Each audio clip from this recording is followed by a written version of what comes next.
Greetings. Welcome to Kamado Cooking 101 presented by Man Cave Meals. Today we're going to look at the very basic first step of learning to cook on a Kamado, and that's how to load the charcoal in the firebox, how to start the fire, and how to get your temperature where you want it. So let's get started.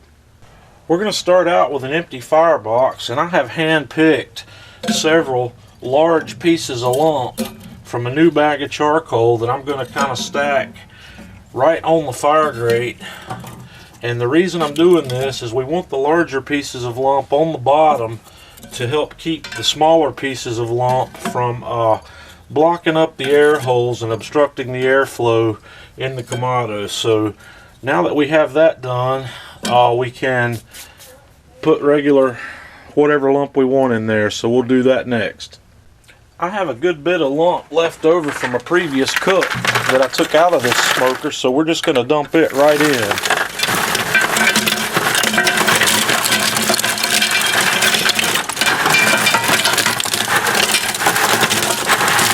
Not going to use all of it. That should be more than enough. So like I said before, there's no waste of lump charcoal. You're always going to use it all. So now we'll prepare it to light it up. Now that we have all our charcoal in place, I'm going to make a little well right in the middle, and I'm going to put my my fire starter right in there, and then we're going to take a lighter and light it up. And we're going to let that burn for a minute or so until it catches up good. And we're also going to have the bottom and top vents wide open during this process. So I'm going to open the bottom vent fully, and when I close the lid, we'll open the top vent. So we're going to let this burn for a moment, and then we'll be right back. Okay, now that my starter cube's burning nicely, we're going to rearrange a little bit of the charcoal and put a few pieces right over the fire, so we make sure we get several pieces of that lit up. And today my target temperature is going to be 275 degrees. I'm going to smoke some almonds, so we don't want a big fire. So what we're going to do now is let that burn for another minute or so, and then we'll be right back. Okay, now that that's starting to burn fairly well, if you're using any accessories, you want to go ahead and put them in. So I'm going to be using my diffuser. So we're going to put that in, and then we're going to set the grill right on top, and then we will close the lid and leave the vents fully open, and we're going to watch our thermometer. And since we want to stop it at 275 degrees, we're going to start shutting down the air vents at about 175. As you can see here, the bottom vent is fully open and the top vent is fully open also. So we're gonna watch the thermometer, and when we get up to about 175 or so, we're gonna start closing the vents up to slow the growth of the fire. So we'll be back when we're ready to do that. Okay, our Kamado's up to about 170, so what we're gonna do now is start choking down the airflow so we can slow down the growth of the fire. We're going to go to the top vent, which is fully open, and we're going to close it to about right there. And then we're going to go to the bottom vent and close it to what amounts to roughly 50%. I'm going to close my screen. If yours doesn't have a screen like that, you just want to close it to about something like that. And keep your eye on the thermometer, because we're going to have to close it down even more. So we'll come back here shortly and look at our next setting about the time we start to get up around 225.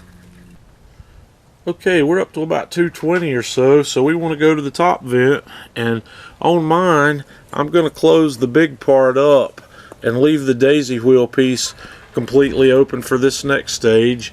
And then we are going to go to the bottom, and I'm going to close the cover over the screen till we have that about 25% open. I know everybody's vents are different, but the theory's all the same. We want to shut down the airflow to keep the fire from growing out of control. So since we're shooting for 275 here, I will probably leave that vent right where it is. I won't adjust it anymore, and I'll make my final adjustments up here at the top vent. So when we get up to about 250, we'll be back to have another quick look. Okay, I've switched over to digital temperature control here so I can get a really accurate temperature right at the grate. We're at 250 degrees at the grate. The temperature's still coming up slowly, so what we're going to do now is go back to the top vent and close it down just a little bit to even further restrict the airflow. So right about there should, based on my experience, get us real close to where we want to be. We'll watch it and let the temp continue to come up, and we may have to tweak this vent here just a little bit, open or closed. We'll see what happens, so we'll be back. Okay, we're kind of stalled here at about 253 after just a little bit of that last vent adjustment. The temperature hasn't moved, so that means that we need to open up our top vent just a little bit more. So I'm going to move it about like that, and we'll watch it for a few more minutes and see if the temperature comes up a little for us so we can get it where we want it. Okay, we're fairly stable here at 270 degrees. I haven't had to make any more vent adjustments, and the temperature's not moving. I've still got the top vent right where we left it, and the bottom vent is also right where we left it. It may require some additional minor adjustments here and there to make it stay where we want it, especially after we open the lid. So that's how you start a Kamado up and bring it to the temperature you want. It takes a little practice, a little time, a little patience, but after you've done this a few times, it gets real easy, and it doesn't take that long. This process took, to park this guy at 270 to 275 and have it stable there, took about 35 or 40 minutes. You can do this a little more quickly after you get the hang of it. You got to know where the point is where you want to start closing your vents down, but that's how it's done. And that will wrap up this instructional video on how to start your Kamado.